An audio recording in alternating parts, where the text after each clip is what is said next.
Hey everybody, it is Wintermute here, and I'm doing a quick channel update. I am doing better now physically, so hopefully I can get back to doing global war specific videos. The initial fervor of my anger at Samsung has kind of cooled off a little. However, I am still absolutely dead set on carrying through with all of my threats. But I wanted to kind of mention that I'm going to do go back to global war videos. I've got a couple lined up that I want to do, but I also wanted to kind of point out I got my new magnet board up, and a couple of things I did to kind of make the magnet board easier and better for people to use. Now I know some players have had like a board specifically for the common turn, for the Axis, for the Allies, and so on and so forth, and that's great. I don't have that space. That's all the wall I'm going to commit to this. One thing I did do different though is the old board. Now it doesn't look much different when you look at it, but the old board was just one solid piece of metal, and it was just on sat on hooks down here, and I kind of slid it in, and then there were some hooks up here, kind of keeping it in place. This is actually tool magnets, 3 tool magnets, but instead of putting them up this way, I put them up vertically. And then these sheets of metal I got from work, and these are 2 sheets of metal, and then I just painted them painted them black on the paint line, and so they're really nice, and I'm hoping they'll last longer and look nicer.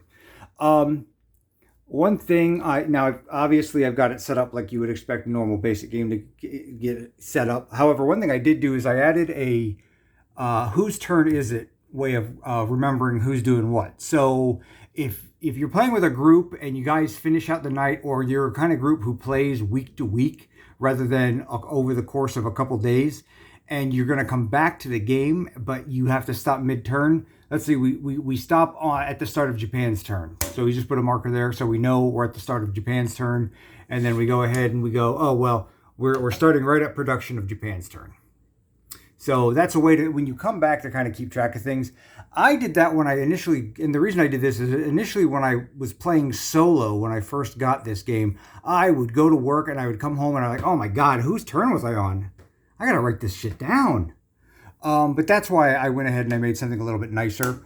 I'm also going to make a couple other reference sheets, quick reference sheets that I'm going to put up here, like all the starting nations IPP levels. So you can just come up here and do. So you don't have to pull out every sheet and double check on every sheet.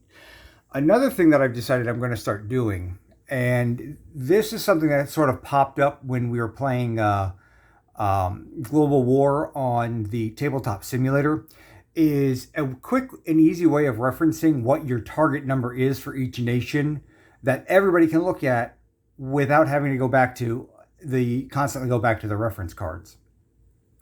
So what I'm going to do, and I'm not sold on this idea yet, but like you can see America's up there, and they actually start like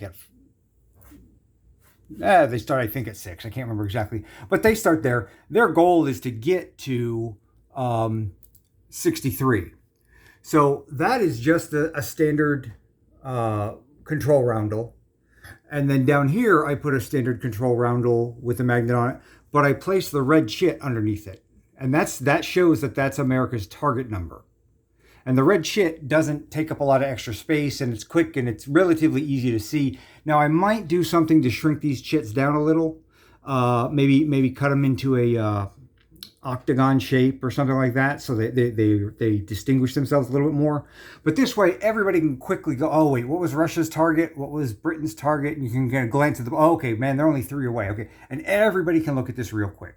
And we started doing that with Tabletop Simulator, where we would just take a copy of the token, shrink it down real small, and sit it on the target number. And I decided that was a really good idea that I wanted to incorporate into the actual tabletop gameplay somehow. Again, it's just quicker and easier, and it's less and less you got to look up, because everybody can just turn their head, look at the board, and do the math real quick. So far I'm pretty proud of this. The other nice thing about this is, if I go play somewhere physically, like at the local game store, which I tentatively have planned for the end of next month, because these are magnetized, I just pull them off. Now these are very strong magnets, and these are very thick pieces of metal. But I knew I needed something powerful to make this work. But with the one exception of this reference sheet, which I can actually just spin this way when I take it down to keep it simple. Just take them both off, not even take any of these tokens off because they'll all stick right to this. Throw it right in the back of my car, both sheets, take them right to the game store. Now at the game store, he's not going to have the magnet set up, but you can still take these and you can just you can take this down and just kind of lean it up against the wall off to the side of the gaming table. Or what I did last time is we had this is the trunk that I used to move all the stuff. There's extra space. It's not all full of gaming stuff. We actually just sort of sat the bottom here and kind of leaned it against the wall. And then that's how we play, that's where our magnet board was. So it actually worked out fairly well. And I knew when I redid this, I wanted to make it as portable if I could. And so far, I haven't tested it out yet, but it looks like it should work really well, really easy, make things simple. And I don't got to take everything down and put it back up. I just take the 2 big sheets down, adjust it a little, throw it in the back of the car, take it, play, come back, set it up, adjust it a little, be good to go. So I'm pretty happy with that. But you can see the rest of my table is a disaster right now. I a lot of pet projects around the house kind of fell off to the wayside, so I'm working on them. But I am doing better, and I'm hoping that next week I can go back to work, full 40 hours a week, and still come home with energy to get stuff done. And that was, that's what I was, part of what I was struggling with for months, was I would do 8, even relatively easy hours at work, but I would come home exhausted.